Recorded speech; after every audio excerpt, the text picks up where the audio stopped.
He started out on foot, which gives us a fighting chance. Through the fire and smoke, a figure emerges. It's... What did he tell them? Hamlin McGill is back. Jimmy, whatever happens in there, I'm with you. They dangle these things in front of you. They tell you you got a chance, but it's a lie because they'd already made up their mind. All that's left is for us to hear your prepared statements. Hey guys, Kiwi here. In this video, I'll be breaking down and analyzing the most recent promo trailer for Season 4 Episode 10 of Better Call Saul, the Season 4 finale titled Winner. With that being said, major warning of spoilers for everything in the show up to Episode 409, and let's jump right into this. So, apologies for not being able to get this video up sooner. I've been sick all week, and if you couldn't tell, I lost my voice, and it's just now starting to come back a week later. But anyways, let's jump right into our predictions for this Season 4 finale. Starting off, the promo images aren't anything too crazy. One shows Jimmy and Kim talking together at Kim's place, while another focuses on Kim, and then the third being Mike actually talking on the phone right before he gets in a car. The synopsis for the episode states that Jimmy turns the page on his reputation, Lalo tracks a loose end in Gus's operation, Mike is forced to make a difficult decision. So is Jimmy turning a page on his reputation in regards to the fact that he was denied being reinstated as a lawyer due to being insincere?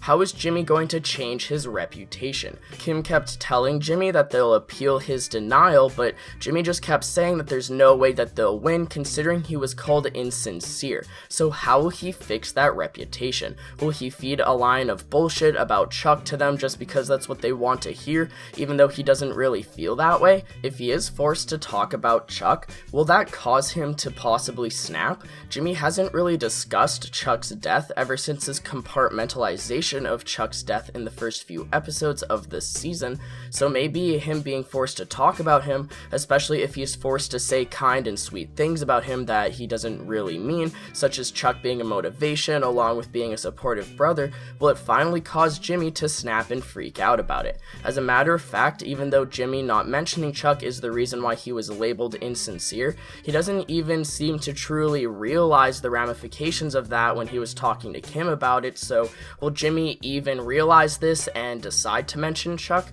or do they have a completely separate plan as to how Jimmy will fix his reputation? Personally, I've just been sitting back waiting to find out how the heck Jimmy is going to successfully become a lawyer under a new name, being Saul Goodman, when he's currently being denied access as Jimmy McGill. Won't they just recognize him under the new fake name and deny him again? Like, how will he actually be able to officially become Saul? Shed some light in the comments below. Also, how much is Kim going to put on the line to help out Jimmy here? It seems as though she's agreeing to do this as sort of a final thing to help Jimmy with, and then they might be possibly done, but wasn't that kind of her thinking when she helped him with the Huel situation as well? I guess that doing that Huel heist is actually what re-sparked their relationship, just like back at the beginning of Season 2 when they were originally doing the heist with Victor with a K. But that being said, it's not going to last forever. Is this the final straw for Kim? Will she leave Jimmy after this final bump in the road is figured out? In the promo trailer, we hear Kim saying, "Jimmy, whatever happens here, I'm with you." So how much will she truly put on the line for him? And I'm not quite sure what Jimmy is trying to convince Kim of when he's talking about something emerging from the fire and smoke, but he's obviously just being the same expressional over-the-top Jimmy as always. We also hear Jimmy saying how, quote, "They dangle these things in front of you, they tell you got a chance, but it's a lie because they've already made up their minds." Immediately after, we hear a female voice saying, "All that's left is for us to hear your prepared statements." So is Jimmy directly referring to this woman and what she says? Do they already have their minds made up about possibly denying Jimmy once again, even though she's saying that they still need to hear their prepared statements? We then see a clip of Jimmy actually standing at Chuck's grave with flowers, but is he doing this because he actually wants to, because he has to clear something up in his mind or maybe pay respects, or is he only doing this because it's the socially acceptable thing that people would assume that he would do? We haven't seen Jimmy actually visit Chuck's death once since he's been put in the ground, so what's causing Jimmy to do so now? We also see a small clip near the end of the trailer of Jimmy freaking out in his car, so what's got him so worked up this time? Does his plan fail this episode as well? Oh, also, I forgot to mention we got a short clip of Howard saying that HHM is back, and now we know that they can be very deceiving in the promo trailers and whatnot. So when was this recording of Howard even taken? Is this something recent that is in regards to Howard's current situation, or is this something that happened a while ago and this is a recording of Howard that current Howard is watching over, something like that? I have high hopes for Howard. I hope everything works out for him, and I really hope that nothing tragic happens to end off his story arc for this season. The guy's been through enough. I mean, the only thing that I might want to see is another confrontation between him, Kim, and Jimmy, but aside from that, I just want to see him get on his own 2 feet and turn his company around in a positive way. And then as far as Lalo goes, we don't get much context going into this episode.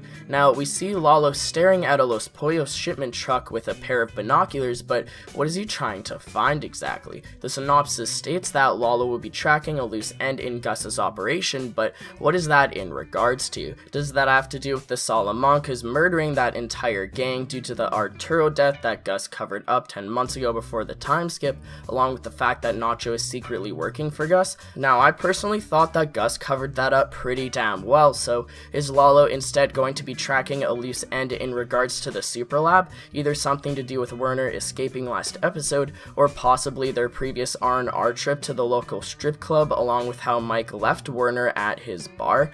Now, speaking of Mike, let's move on to his side of things. This episode, he'll be chasing down Werner, who stupidly escaped last episode. This entire season, they've been building up Mike's friendship with Werner, along with humanizing him in ways that'll make us worry for him and feel bad for him, but I'm sorry, after what he did last episode, he's just such an idiot for escaping like this. I want to feel bad for him, but I just can't help to roll my eyes at the fact that he actually escaped. Like, I understand his motives and his reasons, but Mike was about as clear as he could have possibly been, and Werner was just too naive to fully grasp the situation, even though Mike warned him multiple times straight to his freaking face. It seems as though Mike is causing their friendship to get in the way of the way he's judging the entire situation, but will he be able to finally make the correct call? I assume that Gus will tell him that if worse comes to worse, that he'll have to end up putting a bullet in Werner's head, but will Mike actually have to do that? Now, originally there wasn't a sneak peek released for this episode like there usually is, but then just yesterday did AMC finally release the sneak peek for episode 410, and it features Mike discussing Werner's note with Gus. Since the sneak peek is entirely focused on Mike confronting Gus about Werner's situation, I'll save my full predictions and opinions about them for my next video, where I will fully break down the sneak peek in great detail, so look out for that in the next day or so. And if you have any predictions in the meantime about it, feel free to put it in the comments of this video and maybe I'll mention it in my next video. With that all being said, I'd appreciate a like on the video if you've enjoyed anything I've said today, as it really helps me out more than you can imagine.